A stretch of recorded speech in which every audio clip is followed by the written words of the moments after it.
Namanda Vutsunamanda Vutsunamanda Vutsunamanda Vutsunamanda Vutsunamanda.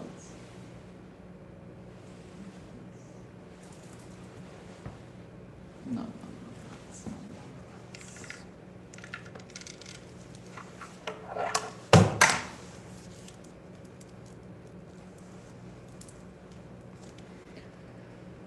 The Nembutsu for its practicers is not a practice or a good act.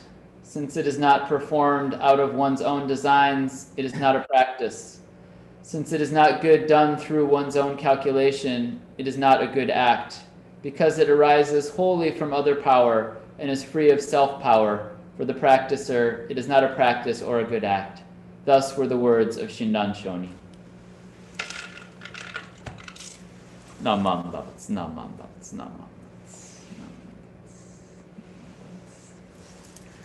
Great. Well, good morning, everyone. It's wonderful to see all of you and to reconnect with my friends back in the Twin Cities. I think in a normal year, we probably would have gone back to spend the holiday season around Christmas with my parents, and may have had an opportunity to meet up with some of you then. So that's something else we missed this year, but really honored to be able to join with you in this way for our Hoonko service. And I see we have a couple folks from San Mateo here, as well as, of course, many friends from the Twin Cities and as well as Midwest. And so it's really great to see all of you and to be able to spend this time together. I know we have a few Dharma School students with us who are helping with the chanting and leading the beginning of the service. But I wanted to start out by talking about what we're doing here. As Todd Sensei mentioned, for the Hoonko service, this is our gathering to repay our debt of gratitude or to show our appreciation to a very special teacher. You may recall that teacher's name, Shinran Shonin, right? And so we have in our temple here at the San Mateo Buddhist Temple, we have a couple of places where we can see Shinran Shonin, the image of Shinran Shonin. One is, if you look right here, it's a little bit obscured by the podium, but we have a portrait of him that hangs in our temple. Maybe some of you may have those in your home obutsudan. And then we also have this statue of Shinran Shonin here. And this, normally, Todd Sensei was asking me, where do you normally keep that? Because he knows I don't keep it here in the middle of the hondo. We normally keep it out in the front. Actually, it's on wheels. So we'll wheel it out in the morning before we have a service, and then we'll wheel it back in after service. And since now we're having services in this way, from time to time, I'll bring Shinran Shonin here into the hondo so that we can really appreciate his presence in our hearts and minds. So I wanted to begin with a few questions. And if you'd like, if you're comfortable with the chat feature, you can type into the chat. If you want to unmute yourself and just speak out, I welcome you to do that as well at this point in my talk. So have a look here at this image of Shinran Shonin. I hope you can see him clearly, somewhat clearly on your Zoom. And tell me, what do you notice about Shinran Shonin? What is he, what are some of the things maybe that he's wearing or things that he's carrying or holding? Looking at Shinran Shonin, what do you notice about the way that he's depicted here? You can type into the chat, you can unmute and share. What do you see when you look at Shinran Shonin?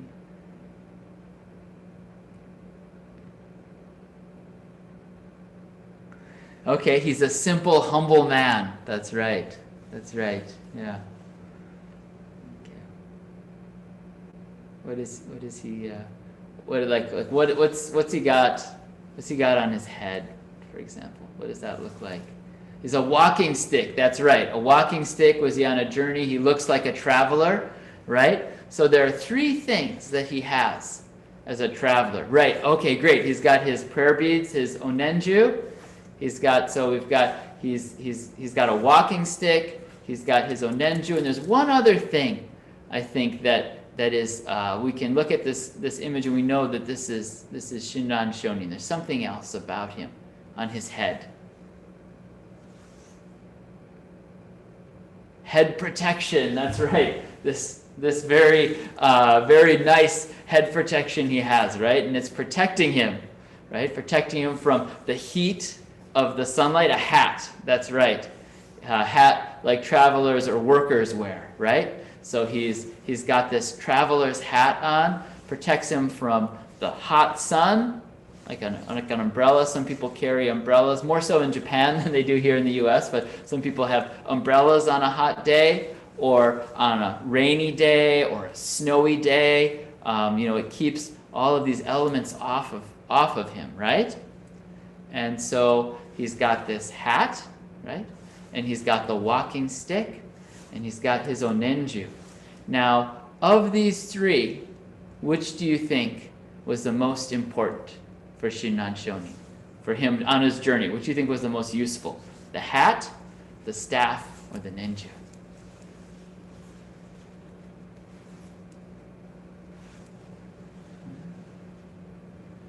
The nenju, right? Someone's suggesting the nenju. So let's think about what each of these things tells us about Shinran Shonin, right?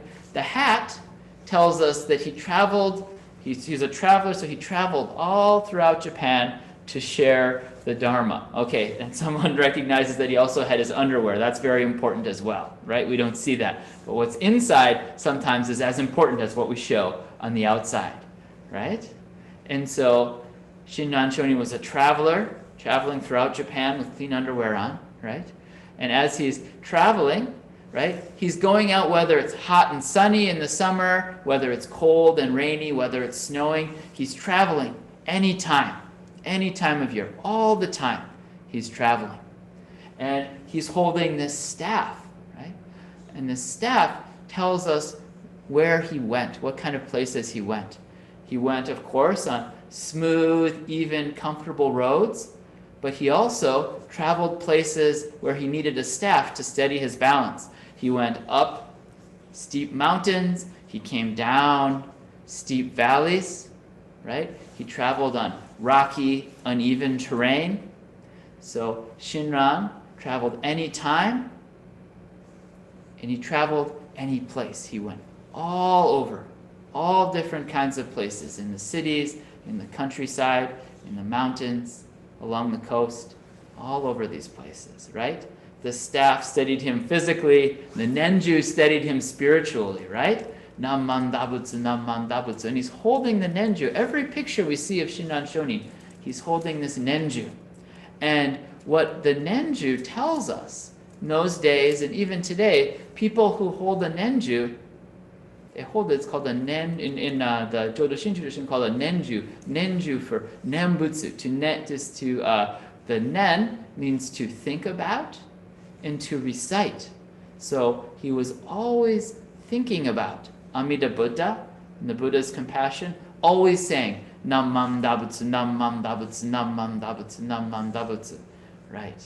And so as Kara said, that as he's traveling, the staff is steadying him spiritually, the nembutsu, the nenju, is the staff steadying him physically, but the nenju steadying his mind.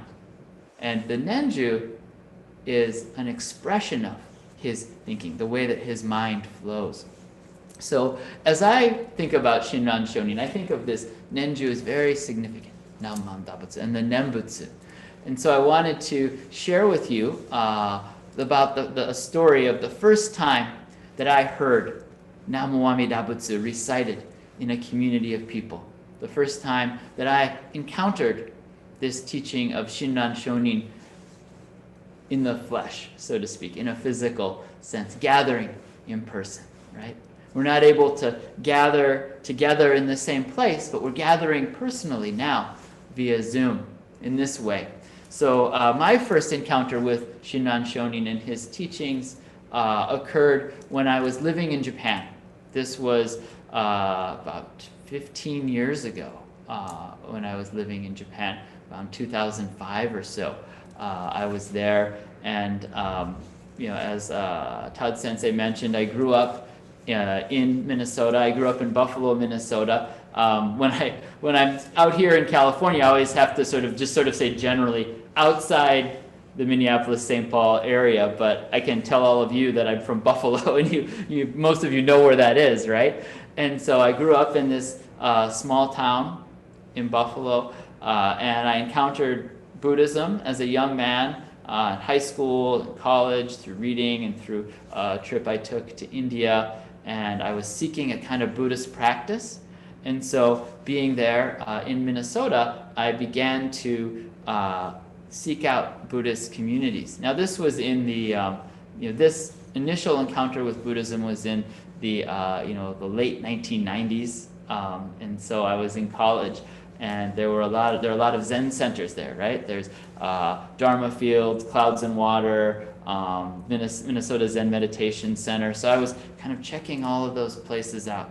I was seeking some kind of a Buddhist community that I could be a part of, to have some sort of practice to steady my mind. And there, of course, they taught me that Zazen, the practice of seated meditation. And so I would, on the weekends, I'd drive up to St. Paul, or I'd drive up to Minneapolis. I would join these meditation sessions. Then I would go back to college down at St. Olaf, down in Northfield, and I would sit in my dorm room, and I would try to do the meditation, right? I would sit, try to do Zazen. Sometimes I would go down to the chapel. There's, of course, St. Olaf's a Christian school, so there's a chapel in all the dormitories, and there was this, I lived in one of the older buildings that had this beautiful stained glass chapel, and I would sit there and I would be trying to do Zazen, while I was seeing these beautiful Christian murals of Jesus shining through on the stained glass early morning, and it was really struggling, having to get up early to do this practice, to do this meditation. I went to the teachers, the Zen centers. They were very kind, very patient with me. And I said, this practice is really difficult for me. I said, yeah, it's difficult, isn't it? I said, it is. I said, will it get easier? And they said, it might, but it might not. But that's okay too. But if you continue, a lot of how it goes is going to depend on your own efforts and whether you stick with it.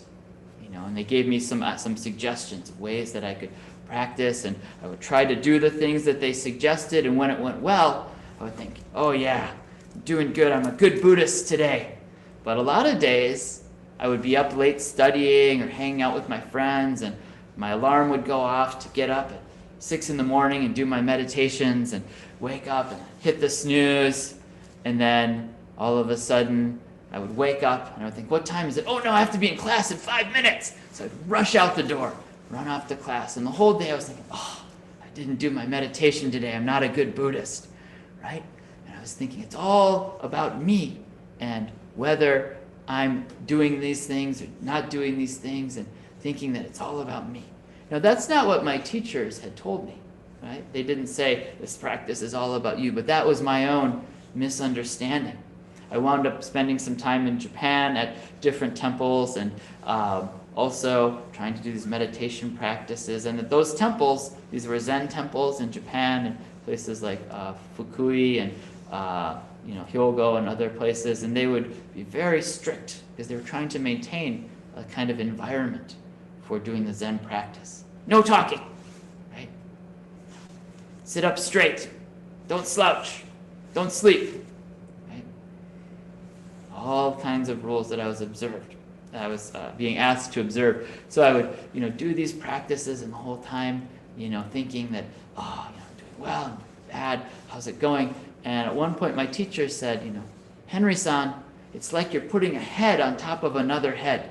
You have to let go of that, right? I was thinking, oh, wow, I don't understand what that means, right? And so eventually I did come to understand that that teacher in Japan had made it clear to me that this practice is about letting go of my ego, and yet I found that my ego was getting stronger and stronger through this practice, because in the back of my mind there's this voice telling me I have to do this, do that, to work hard.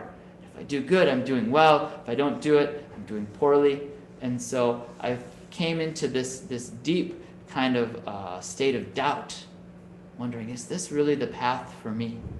And I don't think that it was the problem with the teaching, it was the problem with me. Right? And so eventually I kind of let go of this altogether.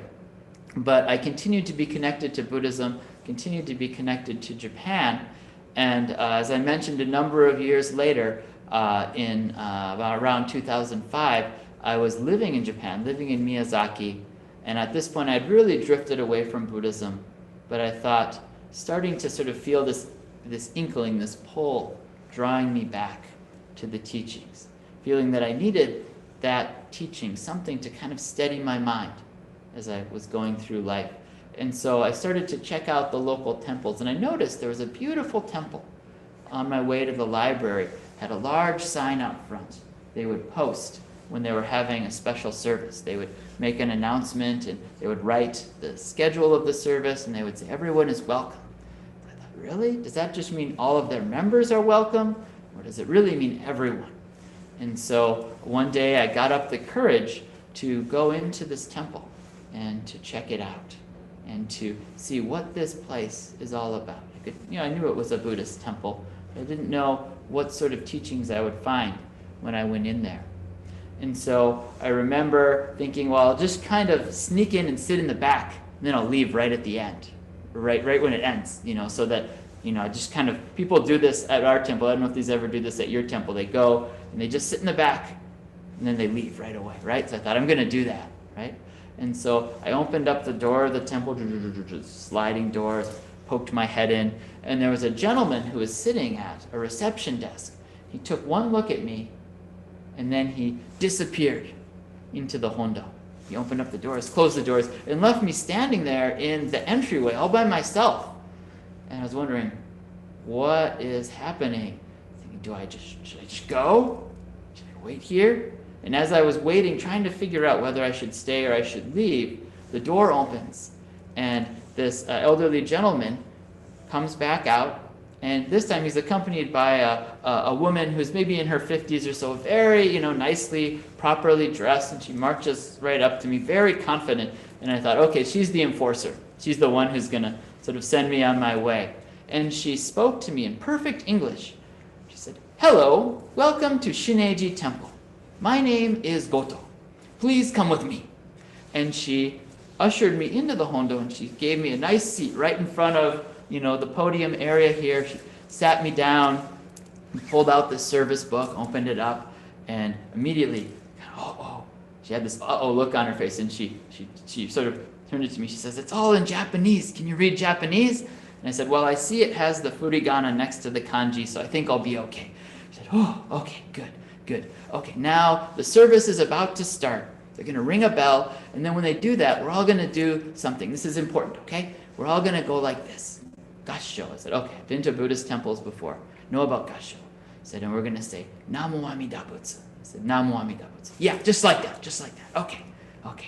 And so I sat there, the bell was ringing, everyone all together, gassho, Namman Dabutsu, Namman Dabutsu, and I heard Namman Dabutsu, and then I said, Namman Dabutsu, Namman Dabutsu, Namman Dabutsu, all together. This sense of we're all hearing together, we're all saying together, Namman Dabutsu, Namman Dabutsu. Everyone bowed, so I bowed too, straightened up, and then Mrs. Goto leaned over to me. She said, very good. And I thought, whoa, this is a strange kind of Buddhism, because I've spent a lot of time in Buddhist temples, and it's never been very good, right? It's always been keep working, sit up straight, don't slouch, don't nod off, don't go to sleep. Never very good, right? And how could it be that I just got here my first time doing this, first time saying Namman Dabutsu, that my Namo Amida Butsu is just as good as this elderly gentleman sitting next to me, who I'm pretty sure has been saying Namo Amida Butsu for at least 85 or 90 years, right? What kind of practice is this, where everyone is welcome, everyone is included, and the very first time, that single Namo Amida Butsu is very good. So I listened to the Dharma talk. I had to know, what is this teaching about? And the Dharma teacher talked about this teacher, Shinran Shonin. He talked about how Shinran Shonin heard this teaching, and how for Shinran Shonin and in this Nembutsu of Shinran Shonin, that Namo Amida Butsu isn't something that I do, that I accomplish through my own efforts. It's the wisdom and compassion of the Buddha coming to me, flowing through me, bringing me deep peace of mind, steadying my mind in the midst of all kinds of difficulties, so that Namo Amida Butsu flows from my mouth. Right?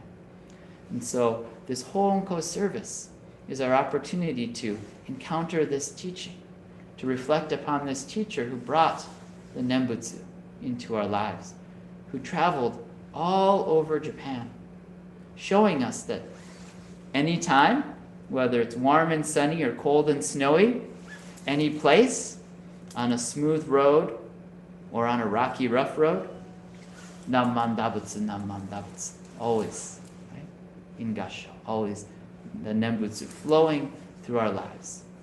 We have things around us that will steady us. We have our Sangha, our community, these gatherings via Zoom. But even when all of this goes away, Namman Dabutsu is still here with us. And so it's been a great honor for me to connect with all of you this morning and together to be able to hear this teaching of the Nembutsu. I'm going to conclude by once again reading these words of Shinran Shonin that I shared at the beginning of the talk, these words that in my heart resonate with the truth of the Nembutsu. Please join me in Gasho. The Nembutsu for its practicers is not a practice or a good act. Since it is not performed out of one's own designs, it is not a practice. Since it is not good done through one's own calculation, it is not a good act. Because it arises wholly from other power and is free of self-power, for the practicer it is not a practice or a good act. Thus were the words of Shinran Shonin.